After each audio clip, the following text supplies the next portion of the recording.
Howdy! Welcome to the Unknown Secrets of Internet Marketing. My name is Matt Bertram. I will be your host for today. Hope everybody is doing well. Everybody's having a great holiday season. I know it's busy on my end. Don't know what y'all been up to, but been going to a lot of holiday parties. Was on one this weekend, one on Monday. It's just been crazy. A lot's going on in the search community as well. A lot's going on in the tech community as well. A lot's going on in the crypto community as well. So I am going to be starting a speaker series very shortly. I already have a few in the bag. I'm working on some post-production to get those out, but I will have another podcast dropping this week, and it will be interview style. So I'm going to continue to do our regularly scheduled podcasts, or try to. Sorry, it's the holidays. And then I'm also going to be adding in a speaker series, and we're going to be talking about kind of decentralized marketing, the future of marketing, Web3. I'm going to expand into some other areas. This first one is on B2G. So business to government. We're going to be talking about Bitcoin, political action. Those things are hot. I think that some of you will have some mild interest in it, and I think there'll be some people searching for that sort of thing as well. So topic for today is topical authority. I want to go into a little bit of background. There's a lot of stuff happening with the algorithms. I think that we're going through an update right now, is what I would suspect from what I'm seeing in the rankings. And I'm going to try to unbox the black box for you a little bit and break down how these search engines work, as well as like some actionable steps of what you can do about it. All right. So this is going to be the article is by Roy Shu. I hope I said that right. SEO Specialist, what is topical authority in SEO and how do you build it? I thought this was a great actionable article that we'll be going through. But before we get into it, I'm going to talk a little bit about the caffeine update, right? And so how do these updates affect what's going on, and how long do rankings take, right? How long does it take to rank sites? That's one of the biggest questions we get. Well, it always depends. But guess what? If you're a topical authority, you can rank a lot faster. Okay. So about every 60 days, uh, I don't know the exact number. Okay. But I'm going to just say roughly every 60 days, that's when all the data gets processed and everything's like a re-ranked across the internet. Okay. But in between that time, topical authority, you can rank almost immediately. Okay. You can publish an article in a couple hours. You can get indexed if you are a topical authority on that area. So basically, the caffeine update was designed to improve speed and accuracy of Google search results and has a major impact on sites that are already ranked in the search results. And so basically, what Google's doing is it's kind of taking a spot check of what's going on and what's moved. And if a topical authority is talking about something, and it's inside that kind of semantic keyword index, it will move, and it will move really, really quick. So some SEOs call it adapting to the algorithm, but basically you're a topical authority in that area, and the rankings can move pretty quickly. So I can rank a site in, well, under 60 days. The reason it takes maybe 6 months is, well, a lot of people are just ranking for their name. Google doesn't understand how it's categorized.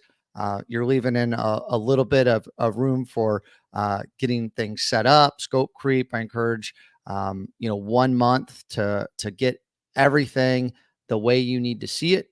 People underscore analytics. I think analytics is your eyes. I think that that's the difference between digital marketing and regular marketing. So, okay. So the caffeine update, that's kind of cliff notes on that. Let's talk about topical authority. And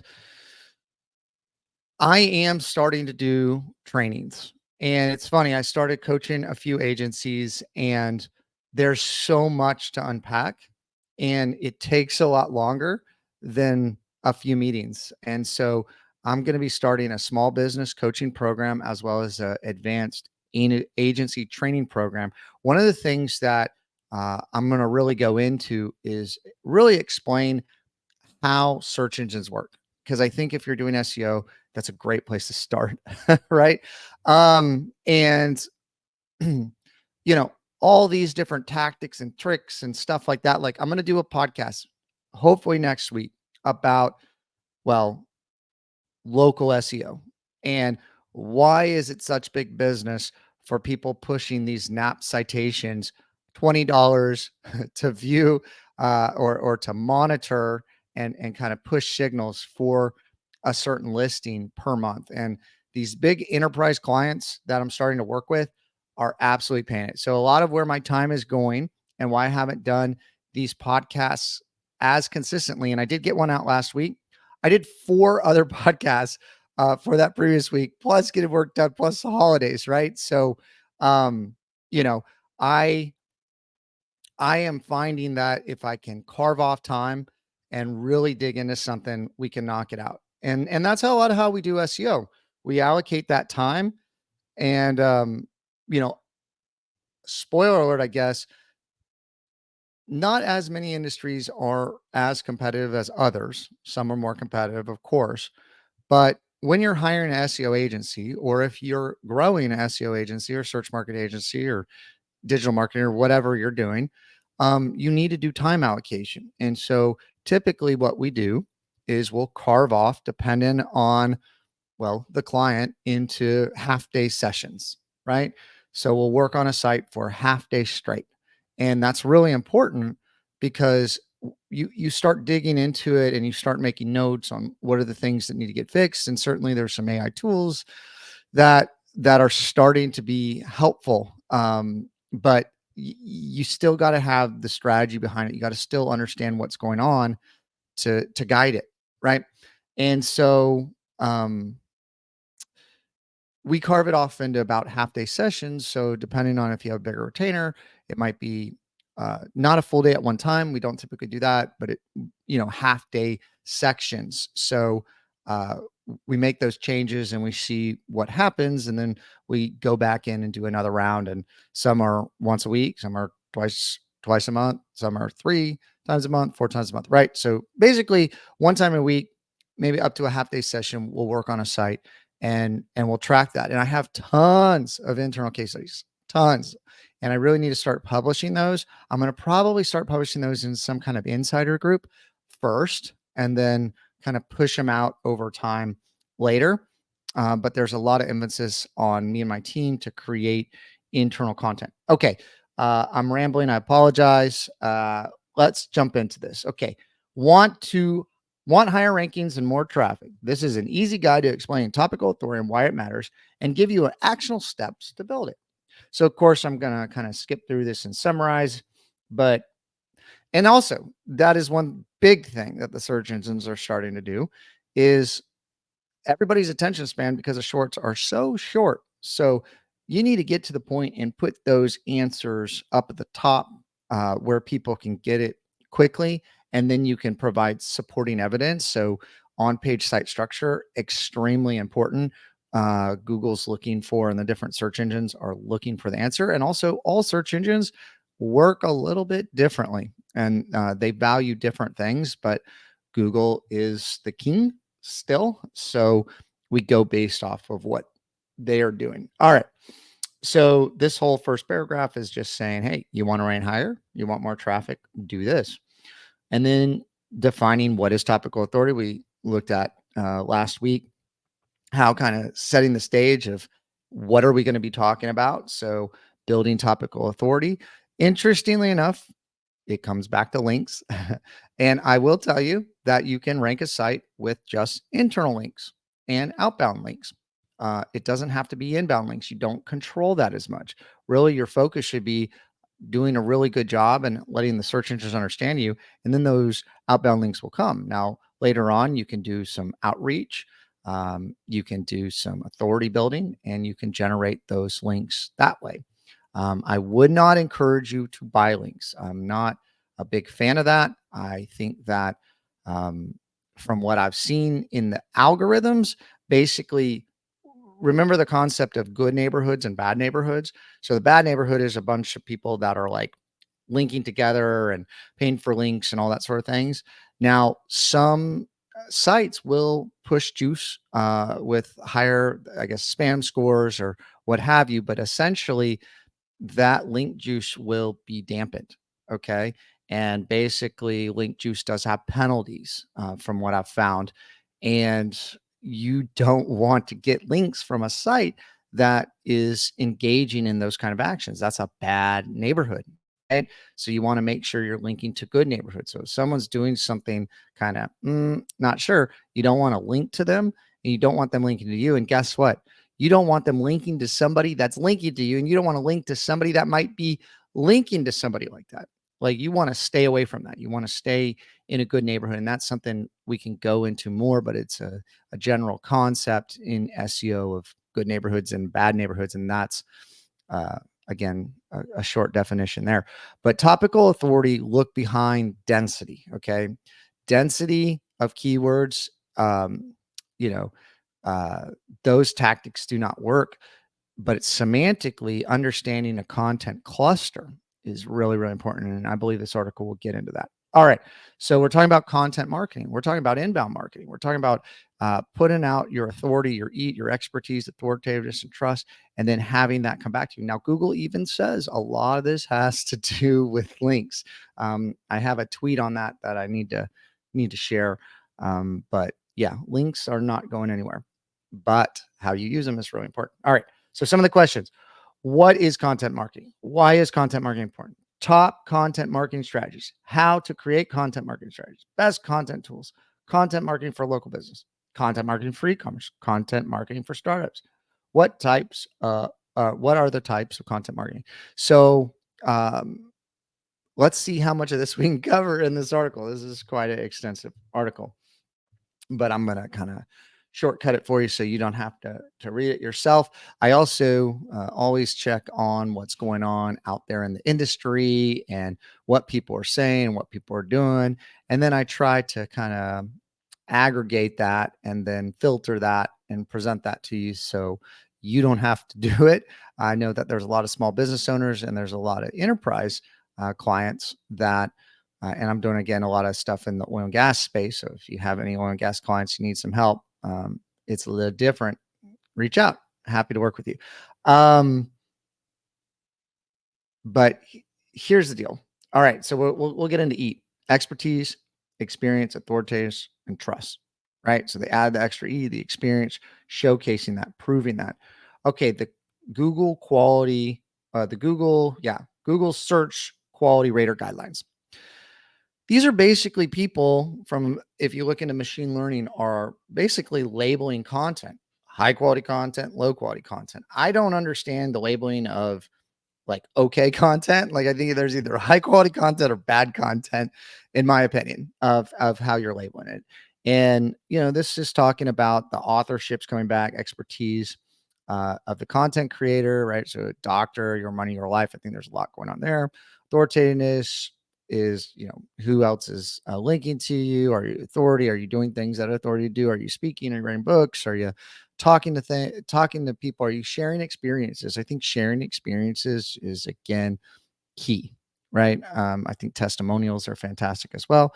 Trustworthiness, right? Do you know what you're talking about? So this is the big thing about expertise. Can you articulate exactly what's happening? I used to be a headhunter in a past life in the oil and gas space, and we talked about resumes. If you couldn't articulate exactly what you did and you were just kind of summing up things generally like AI does, um, it's not sure if you're really an expert. And that's how an expert would explain it. So, AI is going to give you the basic stuff.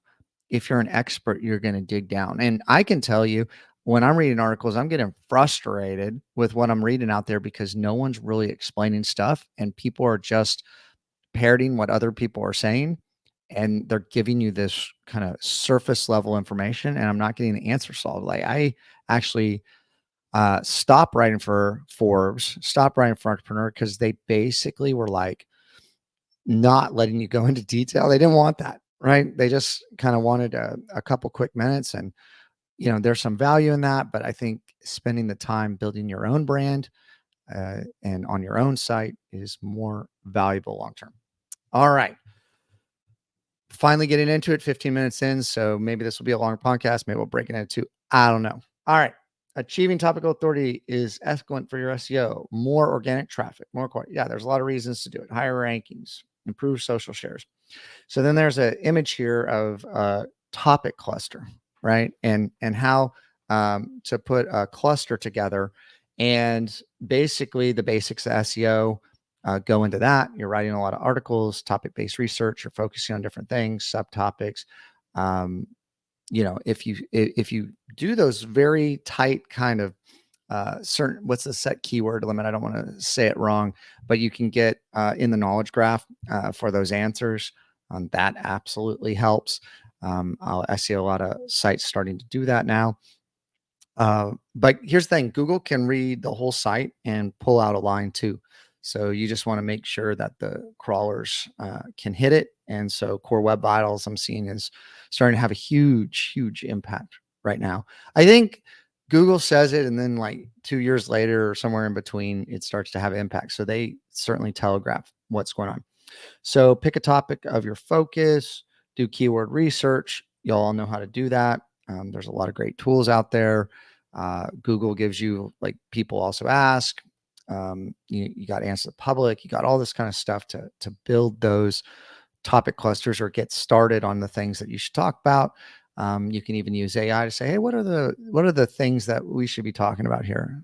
So you can really shortcut that research to figure out what you need to be talking about. And then you need to audit your site and see if you're actually talking about those things. So I'm working with a number of clients right now. One in particular had some drinks with 2 days ago. I don't know, something like that. And they were like, hey, I said, hey, do you do this? Do you do this thing? And they're like, oh, are we trending for that keyword? And I was like, no, not yet. I said, there's nothing about the site that even says this. And they're like, yeah, we do that. And so this is a lot of mirroring what's going on in the real world to your website. A lot of people don't look at the content on their website very much. And remember, this is what Google's looking at. This is the first impression of people. So going back to the website, making sure your website's up to date, understanding that customer journey. We're doing that with a number of oil and gas clients right now. Is like, okay, you know the target persona, but what's the customer journey? What's your value proposition? Are you presenting that online? No, right? So how do we build that? What do we do? So, okay, covering a wide breadth of topics, right? You do need to do that, but stay within your lane, stay within your topical authority because and figure out, is this part of a broader topic that you want to rank for that whole entire broader topic? Or do you want to rank for a subsection of that and then become a domain expert in that, or niche down even more? The more you niche down, the less inventory that Google has, the easier it will be to rank for stuff. Okay. And this is all semantically. You can rank for stuff without even the keyword being on your page because Google understands what you're talking about. And so different forms of the same word, but different topics in that cluster are super important. So there's like LSI keywords, there's other things. I don't know if anything is uh, Google verified that you should use this, but if you're an authority in a space and you talk to an authority, these are the things they typically talk about. And Google's got a pretty good idea of that because they index everything on the web. All right. Use relevant subtopics to build content then. All right. So again, right, figure out what are those tenants? How far do you want to reach with that content? Um, what is that area? How much time do you have? Because there's a lot you need to do to each blog. Sometimes clients have asked us, why is a blog so expensive? And we've calculated what it takes to actually do everything that's needed to do to rank that blog and to have it indexed in Google and have it push link equity, link juice throughout the site. A lot of sites that we work with, and you can use tools, like Rank Math, Yoast, stuff like that. But you can see if these pages are even pushing any link juice. Most of these sites are not pushing any link juice at all, almost, right? Just what's kind of given to them for being a page. And if it's not in the index, it's not pushing anything. And Google is unindexing stuff like crazy. So how do you make sure that that gets indexed? Well, you got to have more pages linking to it while building subtopics in that category, and that content cluster makes a lot of sense. Hopefully you're following me. I'm going to do some trainings on this stuff. If anybody's interested, I'll throw up a landing page to collect information. And, you know, like people are really liking this training. I'm going to have some testimonials up soon. All right. Write high quality content. You know how to do that, or do you?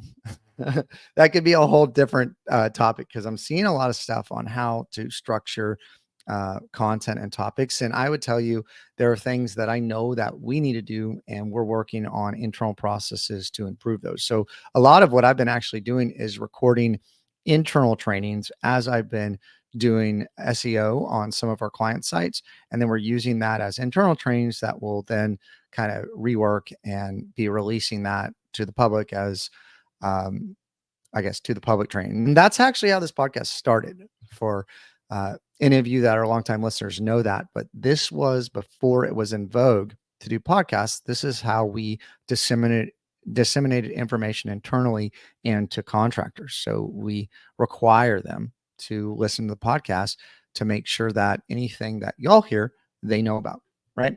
Uh, all right. Building content clusters, internal linking, internal link equity, big deal. Okay. Categories and tags, big deal. I don't think anybody's doing a lot of this stuff totally right. I have enough data to know what I believe is true. I've seen what other people are saying. Again, the Coca-Cola formula, the black box of Google. Um, you know, I think I've uncovered a lot of it. And I'll share that with you, but no one can be 100% accurate. So again, don't quote me on anything. I can just tell you from my personal experience what I'm seeing. But okay, they're saying build a pillar page or build a hub page. What's a hub page? And how does link juice work? Do we have time for that in this podcast? Probably not. Keep listening. We also have old podcasts about this, so go check them out. But essentially, building hub pages, you've seen it in software. Hey, here's the top 10 softwares you need to look at. They always include themselves as like, oh, 1 or 2 or 3 or something like that. And they're pushing link juice out to all these other sites. And it's all about like a surfer, internet surfer, right? You think surfer, but I think surfer is searching the web, is surfing the web. Are they going to make it back to you? And so when you're doing external links, you want to link to things that there's potential for a link coming back to you, not linking out to random stuff, because there's no chance that that link juice or that surfer will come back to you. But if you build a hub page and you link to all these different things, then that stuff's going to come back to you. Okay. And also, I think that there's a special kind of linking power that happens when you're viewed as a resource page. I think that there's additional kind of link juice that you're given. So it's all part of your strategy. Now, if you're trying to flatten your link equity curve to push certain pages up, you don't want to link out to stuff. You don't want to link to random stuff. You don't want to link to bad stuff on your page or like on your site. That's why you want to be pruning your site. That's why the SEO's job is never done. So anybody out there that's like, why do I have to keep paying for SEO? Oh my gosh, we put in tons of time on our own site and we're never done. Right. And then for client sites, we're only putting in couple hours, maybe a month, right? I can tell you if you want to rank faster, make sure you have a good SEO, you have a good digital marketing plan or SEO plan, and then just put in more time, and you'll get there a lot faster. About every 60 days, you can really see some strong movement. We run 3-month campaigns, so we give it another month for everything to get re-indexed, and we get really nice pops, and clients are really happy because we're continuing to move the needle forward. But man, internal linking, you can control your own signals of what you want Google to look for. I'm also going to talk about what is it called? Swarm theory on one of these podcasts and in some private training. I think that that's how these spiders are working. Pretty interesting stuff. All right. Update content regularly. You can look at stuff about ants on Swarm Theory if you're interested. I am a nerd. So, all right, update content regularly to maintain freshness. All right, so yes, uh, query deserves freshness. Prefers diversity. So that's why you see, think of all the blogs on the maybe first two pages of Google as a national conversation. Google likes to mix it up. If you have everybody that has a consensus, that's not necessarily good. Now that is a strategy to uh, re reverse engineer what people ranking above you are doing. That's been happening for a long time, but also refreshing pages. And that's why being Google News verified, if you can publish a lot of content, you're a content creator, is really, really important. But refreshing the content on your site is probably the best way to go if you're a topical authority, because you can move the needle a lot faster with the caffeine algorithm. If you're already a topical authority, you have old piece of content, you update that content, and then you update back into Google, boom, you can rank pretty dang quick. And that's how we can rank sites so fast that come to us. Now, I might be running a special. I don't know. My wife wants some really expensive stuff. And so I'm going to maybe run some kind of special, and I'll work on a site for a couple days, and I can rank you. I can rank you so quick. There's caveats to that, but if that's something you're interested in, just reach out to us. You can buy uh, was it a private consultation if you go to the EWR site. We'll get into it. I'll definitely give you some value. If you don't have any value, I'll give you your money back. I'll ask you right at the end, hey, do you have value? Value? We're good. I passed along some knowledge transfer there. But if you want to move forward with a project with us, typically a website, SEO, or maybe the special offer that I'm thinking about, I'll apply the cost of that. Right. So if you're interested, raise your hand, get in contact with us. We also have free consultation if you want to jump on that. How to measure topical authority. Okay. Since I'm not being sponsored right now, at which I actually have turned down a couple sponsors. I have one client in particular that's been a sponsor in the past, but they keep changing stuff after I talk about it, and I really don't want to be held down to some of these sponsor guidelines. But I I don't think any of these tools are very helpful. Certainly, Moz for a long time. Uh, like is the authority, and then you got Ahrefs, SEMrush, there's SE ranking, there's SpyFu. There's a lot of these tools out there. They're all using their own internal algorithms just to guess. They're not a search engine. They're not completely accurate. They've come up with something that they think works, and they're able to see a ton of data on how this works. But I find most of this stuff not very relevant. Uh, I just find it an indicator more than anything else. I like Search Console. It's telling you what's going on, what the search engine is doing. So you can look at those other things. It's good maybe for some keyword research, something like that. But again, you can do everything without these tools. So if you're out there and you don't have any money to pay for these tools, I know Ahrefs is going up in price. And it makes sense. Okay. A lot of people are hating on them for it, but to give you high quality data, to refresh these searches, to build these models, it is expensive. A lot of people have gone to like a token based system. I get it. Okay. So, I'm not hating on it. I understand it. But what I can tell you is you don't need these tools, and these tools are not accurate either. They're just guesses. Okay. Um, but they're helpful, right? And it can help give you helpful insights. So I want to buffer what I'm saying. They can give you helpful insights into a lot of things, and a lot of people like them. There's also a lot of less expensive tools out there that work fantastically well. Okay, it's talking about keyword research. It's linking to Ahrefs. But I like Google related searches, and Google gives that to you for free. Manual searches are absolutely the best, and they're most updated, right? Because a lot of times these keyword ranking tools, and we have some even special Google ranking tools that are buying data every couple hours from the different areas. Because that's one of the big things on the enterprise side of things is you don't want to have to add, if you have multiple locations, to figure out how you're ranking in that area if you're not using the modifier of the location. So we had to go to that data for specifically ranking reports for clients to know how their brick and mortar locations are doing here or there. So as you get into more some of this enterprise stuff, if you would like to increase your basket size, just reach out to me. The transition to enterprise, not a lot of agencies do, but it's worth your while. But you're putting a lot of eggs in one basket. So if you lose that client, you could lose a lot of revenue. So, you balance it out. You have different kind of size fish, right? Um, we're doing a lot of hosting too. If you need help hosting technical SEO, we're doing a lot of that too. I'm going to be building that out first quarter. All right. Also asked, um, interesting. I've never used this site. Uh, I've never used this site. Answer the public. There's a lot of ways to figure out keywords. Also, Google Keyword Planner is free. Now, Keyword Planner only shows you what people are bidding on in Google. There's also a Bing Planner or Microsoft Ads Planner as well. All right. Semantic SEO, touched on that. What is topical relevance? Oh, that's the whole article. See, look at that. So we like get into it and I'm like starting to crack it open and I want to really uh, unveil some of the digital marketing, internet marketing, unknown secrets of internet marketing. And guess what? They kind of just give you a teaser and get into it.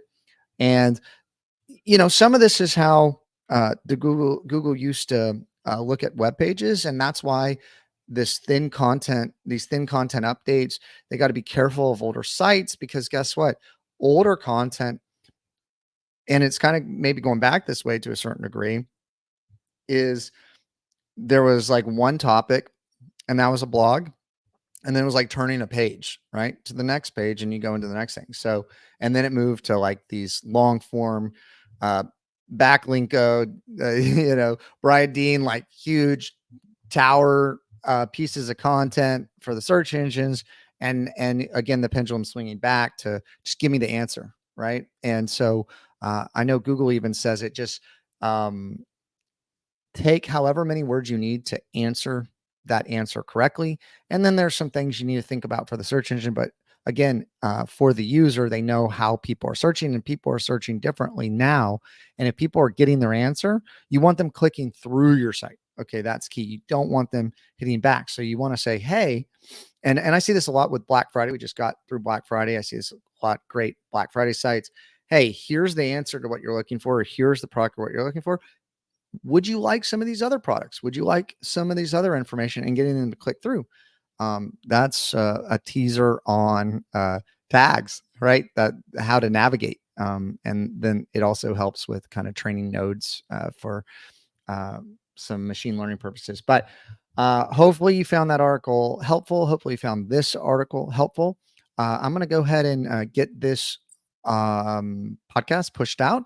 And I'm going to have another podcast this week where I'm going to be interviewing a political consultant. We talked about blockchain. Um, I am thinking that this cycle is going to be crazy. And I think we're at the start of something big again. And I'm going to be talking about that. I also do have a newsletter that I kind of shelved called Decentralized Marketing on LinkedIn. If you want to connect to me on LinkedIn, please do. I am not a huge content producer outside of this and chopping it up into shorts. That is something that maybe I'll put on my 2024. Like I need to grow and post on social all the time. I just don't have time to do that. I'm ranking sites and training people internally and trying to balance with work life and all that. So yeah, hopefully you found this helpful. Reach out to me. Love to connect me. I think that there's an option to support this podcast. I know a lot of people leave me bad reviews, or the only bad reviews I get are people that have worked for us and then left and were unhappy in some regard, or felt that we were unjust in some way, which you can never please everybody. And then others are people that paid for value. We gave them value. And then, whatever their definition is. They were hard to please.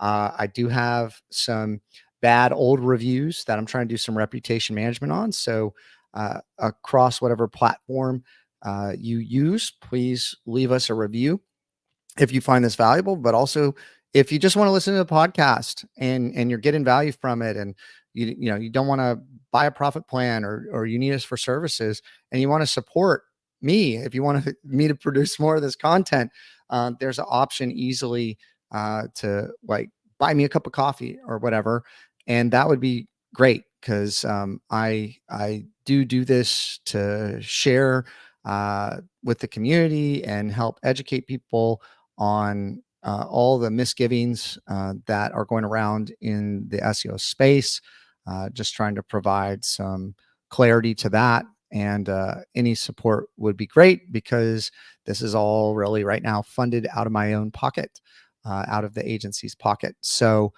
yeah, please support us if you like it.